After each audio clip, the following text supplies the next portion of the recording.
Hello, high. প্রত্যেকেই আমার পক্ষ থেকে অসংখ্য ধন্যবাদ এবং শুরুতেই ভালোবাসা এবং শুভেচ্ছা।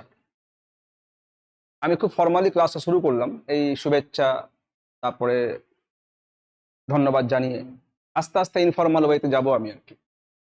ইংলিশ গ্রামারের আজকে আমার সেন্টেন্স চ্যাপ্টারের 3rd নাম্বার পার্টের ক্লাস শুরু করছি। যারা ভিডিও দেখছো, যারা ক্লাস করছো, তোমরা হয়তো বুঝতে পেরেই গেছো আমি পরপর কিন্তু ক্লাসগুলো করছি। একটা ক্লাস যদি কেউ দেখো তাহলে কিন্তু আগেরটা অবশ্যই দেখতে হবে, তবেই কিন্তু পরেরটা বুঝতে পারা যাবে। কেন? একদম সিকুয়েন্স ওয়েতে ক্লাসগুলো হচ্ছে। আজকে আমি আমার ক্লাসে ফোকাস করব অ্যাসার্টিভ সেন্টেন্সের সেকেন্ড ক্লাস, অর্থাৎ আগের ক্লাসে অ্যাসার্টিভ সেন্টেন্স নিয়ে আমি একটা বেশ ইলাবোরেট ডিসকাস করেছিলাম। আজকে আমি ক্লাসটাকে একটু এক্সটেন্ড করব, কেন কি ক্লাসটা কিছুটা বাকি এখনো আছে। তাহলে শুরু করা যাক গ্রামারের আরেকটা ইম্পর্টেন্ট চ্যাপ্টার, অ্যাসার্টিভ সেন্টেন্স, যাকে বাংলায় বলা হয় বিবৃতিমূলক বাক্য। বিবৃতিমূলক বাক্য। একটু রিক্যাপ করি ক্লাসটা, আমি কি করেছি ক্লাসে আগে, কিভাবে চিনব ক্লাসটাকে, এটা আমরা কিন্তু দেখে নিয়েছি। How to identify the sentence, actually assertive sentence.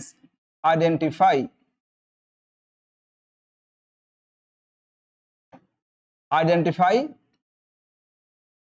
এটা আমরা দেখে নিয়েছি। আচ্ছা, সাবজেক্ট এবং ভার্ব কিভাবে বসে পরপর আমরা সেটাও দেখে নিয়েছি আগের ক্লাসে। এবং সাবজেক্ট যে পার্সন এবং নাম্বারকে বেস করে তৈরি হয়, আমরা এটাও কিন্তু দেখে নিয়েছি। একবার দেখে নেবে যারা এখনো দেখোনি, কিভাবে সাবজেক্ট আমরা পছন্দ করি একটা সেন্টেন্সে।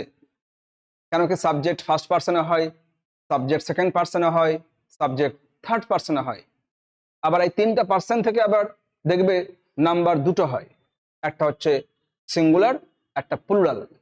এই কনসেপ্টটা কিন্তু খেয়াল রাখতে হবে। যে কোনো সেন্টেন্সের তো সাবজেক্ট দিয়ে বাক্য শুরু হয়, সাবজেক্ট ভার্ব অবজেক্ট। এই প্যাটার্নটা কিন্তু আমরা ক্লাস অলরেডি করে ফেলেছি। আজকে আমি অ্যাসার্টিভ সেন্টেন্সের আর একটা ইম্পর্টেন্ট জায়গা দেখাবো, সেটা হচ্ছে এর নেগেটিভ অংশটা, এর নেগেটিভ পার্ট। আমি কিছু এক্সাম্পল নিচ্ছি, দেখো বুঝতে পারবে। হয়তো বললাম যে he is a clever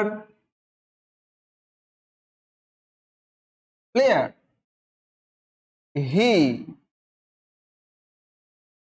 plays in the midfield, but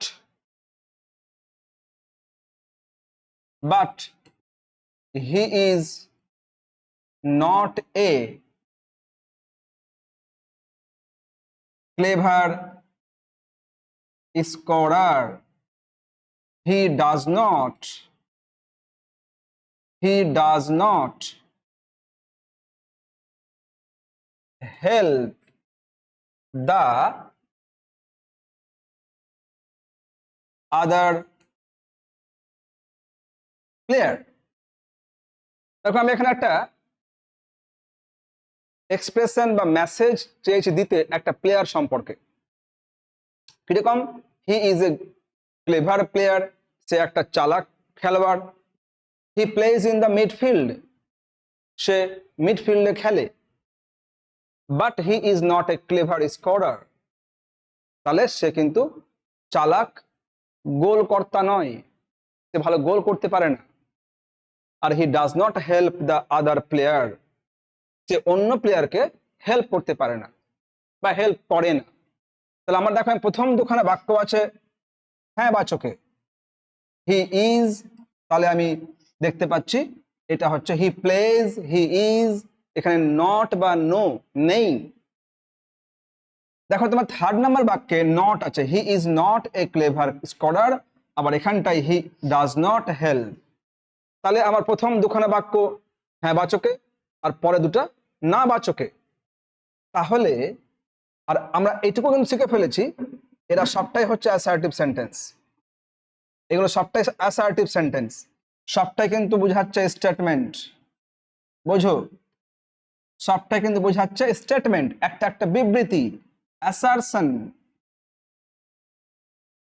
যে বাক্যগুলো একটা স্টেটমেন্ট বোঝায় বা অ্যাসারশন বোঝায় ওটাই তো অ্যাসার্টিভ সেন্টেন্স। আচ্ছা, তাহলে এগুলো সবটা অ্যাসার্টিভ সেন্টেন্স। আমি শিখিয়েছিলাম এর আগে বাক্যগুলো শুরু হবে সাবজেক্ট দিয়ে আর শেষ হবে ফুল স্টপ দিয়ে। এটা দেখেই বোঝার উপায় যে একটা বাক্য যখন সাবজেক্ট দিয়ে শেষ হবে আর ফুল স্টপ দিয়ে শেষ হবে, সরি সাবজেক্ট দিয়ে শুরু হবে আর ফুল স্টপ দিয়ে শেষ হবে, এইটা হচ্ছে অ্যাসার্টিভ সেন্টেন্স। একে বাংলায় বলা হয় বিবৃতিমূলক বাক্য। আবার এখানে দেখছি এইগুলো বাক্য আবার হ্যাঁ বাচক না বাচকও হয়। তাহলে আমরা জেনে গেলাম যে অ্যাসার্টিভ সেন্টেন্সের দুটো পার্ট হবে, একটা হয় পজিটিভ, একে আবার বলা হয় একটা অন্য শব্দে অ্যাফার্মেটিভ, অ্যাফার্মেটিভ। আর একটা পার্ট হচ্ছে নেগেটিভ। তাহলে একটা অ্যাসার্টিভ সেন্টেন্স হতে পারে অ্যাফার্মেটিভ বা হ্যাঁ বাচক, আবার হতে পারে নেগেটিভ বা না বাচক। তার এক্সাম্পল আমি এখানে দিয়ে দিচ্ছি। ঠিক আছে, এই একটা পার্ট খেয়াল রাখতে হবে। আমি আরো কিছু দেখো এক্সাম্পল নিচ্ছি। কিরকম, হয়তো বললাম I shall not go there. আবার দেখো হয়তো বললাম he can not do this. হয়তো বলছি যে he is not coming here. দেখে নাও। বা হয়তো বললাম উই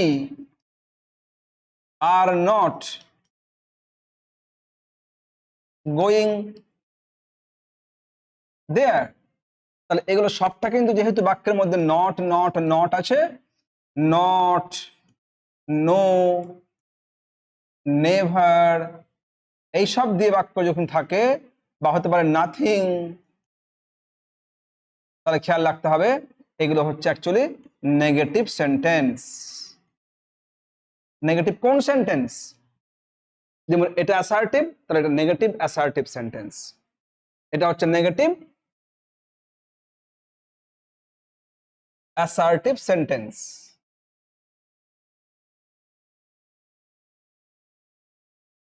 চলো একটু দেখে নিই, আর একটু এগিয়ে যাই। খেয়াল করে দেখো, আমার কিন্তু আগের একটা বাক্য ছিল হি does not help the other player. Does not. আবার দেখো হি ইজ নট। তাহলে নটটা কোথায় বসছে? কোথায় নোট? দেখো I shall not, he can not, he is not, we are not. তাহলে তাহলে খেয়াল রাখতে হবে একটা পলিসি হলো, যদি খেয়াল রাখতে হবে যদি একটা বাক্যের মধ্যে যেমন কিরকম হি গোজ, বা যদি বলি আই গো, তাহলে এখানকার এই বাক্যদের মধ্যে আমি কিভাবে আমি নেগেটিভ করব? হি ডাজ নট গো। বুঝে একবার। তাহলে যদি বাক্যের মধ্যে মেন ভার্ব থাকে, শুধু মেন ভার্ব আছে, আর যদি আমি ওকে নেগেটিভ করতে চাই, তাহলে খেয়াল রাখতে হবে নেগেটিভ যে শব্দটা নট, এটা অবশ্যই একটা হেল্পিং ভার্বের সঙ্গেই বসবে। কিরকম shall not, shall helping verb, go main verb. দেখো তাহলে এর সঙ্গে কিন্তু বসে আছে। Can helping verb, not do main verb, is helping verb, not coming main verb, are helping verb, not. তাহলে কি হচ্ছে প্যাটার্নটা? তাহলে প্যাটার্নটা হচ্ছে subject helping verb plus not plus main verb, এই স্ট্রাকচারটা খেয়াল রাখতে হবে। এই যে subject, helping verb, not main verb, subject, subject, helping verb, not main verb. এবার দেখো যে বাক্যগুলোতে হেল্পিং ভার্ব নেই, দেখা যায় সেইগুলো বাক্যের ক্ষেত্রে আমরা নটটা কার সঙ্গে লাগাবো? নটটা আমরা লাগাবো ডু বা ডাজ বা ডিড, পাস্ট টেন্সে ডিড। কিন্তু প্রেজেন্ট টেন্সে খেয়াল রাখতে হবে ডু বা ডাজ এর সঙ্গে আমরা নটটাকে ব্যবহার করব। যদি কোনো বাক্যের মধ্যে হেল্পিং ভার্ব না থাকে, শুধু মেন ভার্ব আছে, যেমন হি গোজ, আই গো, আমি আরো নিচ্ছি বাক্য দেখে নাও। নাম্বার 3, হয়তো বললাম উই ওয়েন্ট, এটা পাস্ট টেন্স হয়ে গেল, মাথায় এটা পাস্ট, ওয়েন্ট পাস্ট টেন্স হয়ে গেল। তো এখানে মেন ভার্ব শুধু আছে, হেল্পিং ভার্ব নেই। ঠিক আছে, তাহলে এই সমস্ত বাক্যের ক্ষেত্রে আমি যদি নেগেটিভ বাক্য তৈরি করতে চাই, তাহলে অবশ্যই খেয়াল রাখতে হবে যে একটা আমাকে হেল্পিং ভার্ব ধার করতে হবে, একটা হেল্পিং ভার্ব ধার করতে হবে। আমি ধার করব কিভাবে? কোত্থেকে ধার করব? তাহলে আমাকে অন্যের বাড়ি থেকে আনতে হবে। কি? অন্যের বাড়িতে ডু, ডাজ আর ডিড এটা রাখা আছে। এই হ্যাঁ, তাহলে আমরা কি দেখলাম? এখানে দেখছি আমরা যে ডু, ডাজ আর ডিডের মধ্যে আমরা কিন্তু প্রেজেন্ট টেন্স হলে, যদি ভার্বটা প্রেজেন্টে হয় তাহলে অবশ্যই আমরা ডু বা ডাজ ইউজ করব, আর যদি পাস্টে হয় আমরা ডিড ইউজ করব। এটা কিন্তু খেয়াল রাখতে হবে। যেমন কিরকম, এই যে আমি এখানে দিয়েছিলাম গোজ, তাহলে এখানে এটা প্রেজেন্টে আছে, এটা ডাজ হবে, ডাজ নট গো। খেয়াল রাখতে হবে এই যে ডাজ নট গো, যদি আমি একটু লিখি, একটু স্ট্যান্ডার্ড ইংলিশ লিখি, তাহলে বলতে হবে ডাজন্ট গো। মানে এই যে ডাজ এর সঙ্গে যদি আমি অ্যাপোস্ট্রফি এনটি ইউজ করি, এটা হচ্ছে একটু আমার স্ট্যান্ডার্ড ল্যাঙ্গুয়েজ। ঠিক আছে, এই যে নটকে আমি লিখছি অ্যাপোস্ট্রফি টি দিয়ে, এইটা হচ্ছে অ্যাকচুয়ালি কন্ট্রাক্টেড ফর্ম। এটা একটা স্ট্যান্ডার্ড ল্যাঙ্গুয়েজ। তাহলে আমার এখানে গোজ আছে, ডাজ করব, গো আছে, ডু নেব, আই ডোন্ট গো, অথবা আই ডোন্ট গো। ঠিক আছে, এখানে আছে ওয়েন্ট, দেখো আমি এখানে ওয়েন্ট নিয়েছি, তাহলে এখানে কি হচ্ছে? উই ডিডন্ট গো, এখানে ডিড চলে আসবে। তাহলে প্রেজেন্ট টেন্সে ডু বা ডাজ, আর পাস্টের ক্ষেত্রে ডিড, এটা খেয়াল রাখতে হবে। তাহলে আমরা কি দেখলাম? সাবজেক্ট, হেল্পিং ভার্ব, নট, এই স্ট্রাকচারটা আমরা এখানে পেয়ে গেলাম। এবার একটু দেখে নিচ্ছি, একটু আরো কয়েকটা এক্সাম্পল নিয়ে নিচ্ছি। কিরকম? চলো, আমি একটা বাক্য নিচ্ছি পজিটিভের, আর আমরা ওকে নেগেটিভ করব। ঠিক আছে, আমরা তাকে নেগেটিভ করব। কিরকম? আমি প্রথম বাক্য নিচ্ছি হেল্পিং ভার্ব ছাড়া, I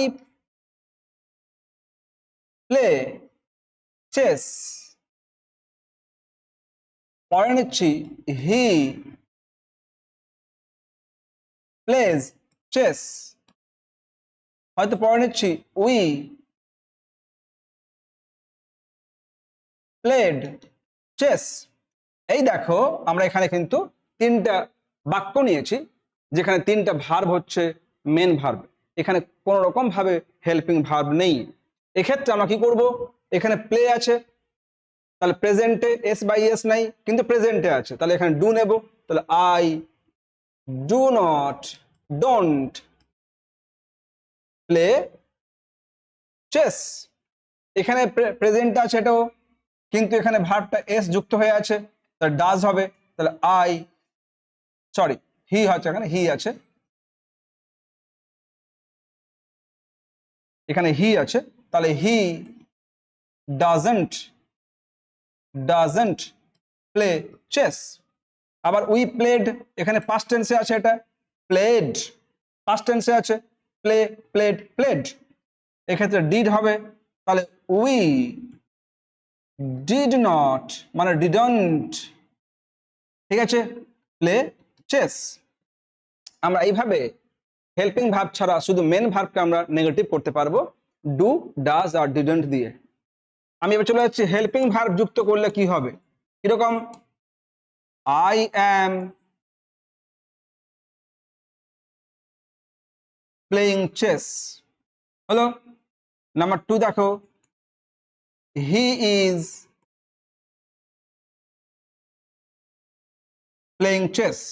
number 3, we are playing chess. তাহলে am helping verb, playing main verb, is helping verb, playing main verb, are helping verb, playing main verb.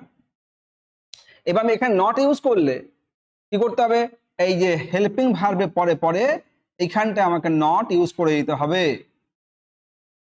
Simply not use করে দেবো। কিভাবে, I am not playing chess, এটা হলো আমার negative sentence. এটা positive but negative. একইভাবে he is not playing chess, একইভাবে we are not playing chess. এই যে নট ইউজ করতে পারলাম কোথায়, কার সঙ্গে, হেল্পিং ভার্বের সঙ্গে। তো যেখানে হেল্পিং ভার্ব আছে আমি কিন্তু ডু ডাজ আর ডিড ধার নেব না, আর যেখানে হেল্পিং ভার্ব নেই আমি সেখানে ডু ডাজ আর ডিড ধার নেব। এই হলো আমাদের পজিটিভ নেগেটিভের একটা কনসেপ্ট। এরা সবটাই অ্যাসার্টিভ সেন্টেন্স, একদিকে হ্যাঁ বাচক একদিকে না বাচক। আজকে আমরা শিখলাম অ্যাসার্টিভ সেন্টেন্স নেগেটিভ আমি করব কিভাবে। ঠিক আছে, আজকে আমি শিখলাম একটা অ্যাসার্টিভ সেন্টেন্স আমি নেগেটিভ করব কিভাবে, এটা মাথায় রেখে। ঠিক আছে, তাহলে আজকের মতো আমি ক্লাস এখানে শেষ করছি। প্রত্যেকে আরেকবার শুভেচ্ছা, ভালোবাসা এবং আমার আন্তরিক ধন্যবাদ। সবাই ভালো থাকবে, সুস্থ থাকবে।